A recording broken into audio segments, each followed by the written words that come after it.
Hello everyone, welcome to বর্ণালিস blog. তোমরা সবাই কেমন আছো? আশা করি তোমরা সবাই খুব ভালো আছো, আমিও খুব ভালো আছি। প্রায় 1 থেকে 1.5 মাস পর আমি ব্লগ করছি। সেই দার্জিলিংয়ের ব্লগ দেওয়ার পর থেকে আর কোনো ব্লগ করা হয়নি। মাঝে অনেক কিছু ঘটে গেছে, সেগুলো না হয় আজ থাক, অন্যদিন বলবো তোমাদের। তো এখন ঘড়িতে সকাল 11টা 10 বাজে। আমি এখন থেকে ব্লগটা স্টার্ট করছি। আর এটা কিন্তু বড় কোনো ভ্লগ হবে না, মিনি ভ্লগের থেকে একটু বড় হবে, তো ভীষণ বড় ভ্লগ হবে না। আর আমি আজকে এইভাবেই ব্লগটা করছি। তো চলো আমি ব্লগটা স্টার্ট করি। আমার ঘরের সব কাজ হয়ে গেছে, এই দিন আমি ফ্রেশও হয়ে গেছি। তো এবার করবো ব্রেকফাস্ট। তো চলো দেখতে থাকো। তো আমার ব্রেকফাস্ট হয়ে গেছে, আমি ওটস খেয়েছি। তোমরা দেখলেই যে আমি একটু লিকুইড খাচ্ছি, তোমরা ভাবতেই পারো যে এরকম কেন খাচ্ছে। তো আমার এখন দাঁতে আরসিটি ট্রিটমেন্ট চলছে, তাই আমি লিকুইড খাচ্ছি 2-3 দিন ধরে, কারণ আমার দাঁতের মাড়ির ওখানে খুব ব্যথা। আমি শক্ত কিছু চিপিয়ে খেতে পারছি না। একদিন তো ভাত আমি খেতেই পারিনি দাঁতের ব্যথার জন্য। ইভেন এখন যে তোমাদের সাথে কথা বলছি তাও আমার ব্যথা করছে, তাও আমি তোমাদের সাথে কথা বলছি। তো এখন আমি স্নানে যাব, 12টা বেজে গেছে। স্নান করে পুজো দেবার আছে, পুজোটা চট করে দিয়ে দেন আবার কথা বলছি। এই দেখো ওরা কি করছে, দুষ্টুমি করছে।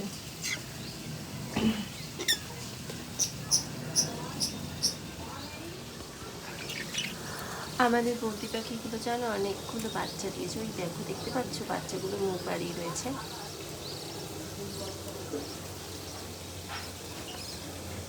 জানি না তোমরা কতটা কি দেখতে পাচ্ছ, বাচ্চাগুলো মুখ বার করে রয়েছে।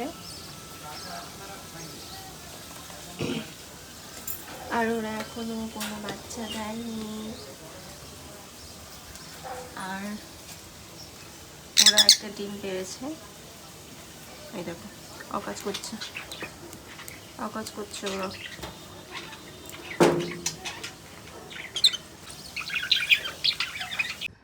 সো আমার তো স্নান করে পুজো দেওয়া হয়ে গেছে, এবার যাব নিচে। এখন ঘড়িতে বাজে 1:19। এখন লাঞ্চ করব, দাদুকে খেতে দেব, আমিও খেয়ে নেব। মিমো এখনও বাড়ি আসেনি, ওকে একটা ফোন করতে হবে। আর মামনি এখন গেল একটু ডক্টরের কাছে জেঠিমাকে নিয়ে। আর আমার ঘড়িটা তো ঘোরা হয়ে গেছে, এখন বাজে ঘড়িতে 5:30।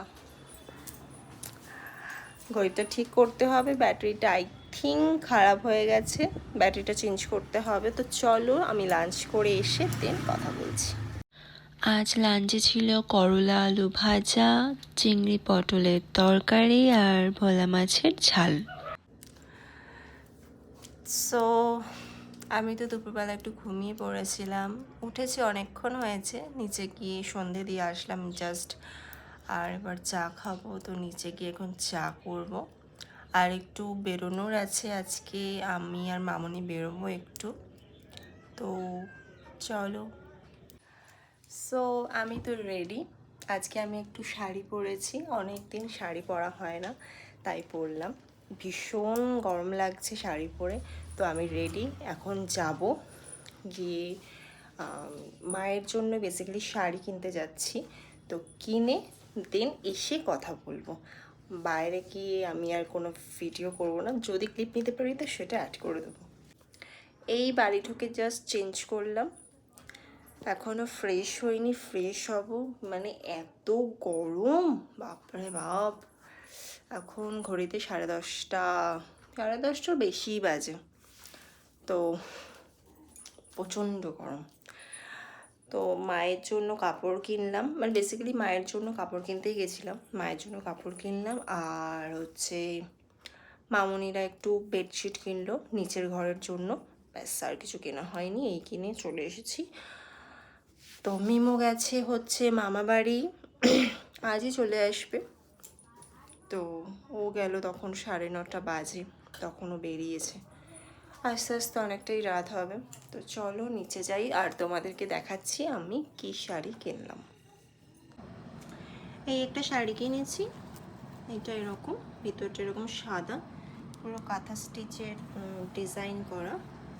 এটা একটা রেড, আর এরকমই একটা পিঙ্কের কিনেছি, যে পিঙ্ক, ভিতরটা সেম সাদা কাঁথা স্টিচের ডিজাইন করা।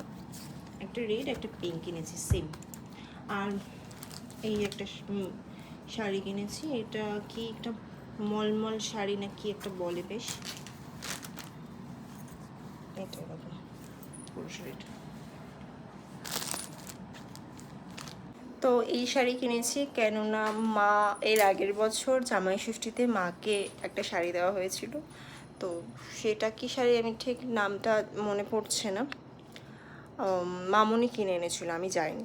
তো ওটার পাড়টা খুব চওড়া ছিল, তো মা বলেছিল যে এটা আমি এখনও পরি, মানে এখন অবধি পরেনি, 1 বছর হয়ে গেছে, মা এখনও শাড়িটা পরায়নি, বলছে তুই পর একদিন তারপর আমি পরবো। তো মা সেরকমভাবে কোথাও যায় না, আর সেভাবে শাড়ি পরাও হয় না, তো যাওয়ার মধ্যে শুধু আমার এই বাড়িতেই আসে। তো সবসময় বাড়িতে পরার জন্য মা যেহেতু কাপড়টাই বেশি পরে, তাই মার জন্য আমি ছাপার শাড়ি, মাই বলেছে অ্যাকচুয়ালি যে আমার জন্য ছাপার মানে নরম কাপড় আনবি, তো মাই মলমল কাপড়গুলো ভালো পরে, তো এই একটা নিয়েছি আর ওখান থেকে একটা কাপড় নিয়েছি। তো এই হয়েছে শাড়ি কেনা, আমরা এই 3টে শাড়ি কিনেছি। আর বেডশিটগুলো তো নিচে রয়েছে, বেডশিটগুলো আর দেখালাম না। তো শাড়ি তোমরা বলো যে কেমন লাগছে, শাড়িগুলো ভালো লাগছে কিনা। তো চলো তাহলে আমি ফ্রেশ হয়ে আসি, দেন আবার তোমাদের সাথে কথা বলছি।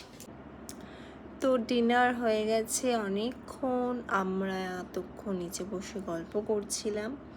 জেঠিমা আজকে আমাদের বাড়িতেই রয়েছে, এতক্ষণ গল্পগুজব করে জাস্ট আমি ওপরে আসলাম।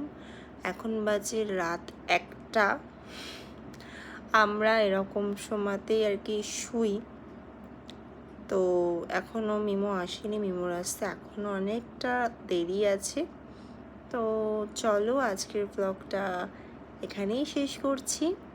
ব্লগে যদি কিছু ভালো লাগে অবশ্যই লাইক অ্যান্ড শেয়ার করবে, আর কমেন্টস তো অবশ্যই করবে। আর দেখা হচ্ছে তাহলে অন্য ব্লগে। Bye, good night.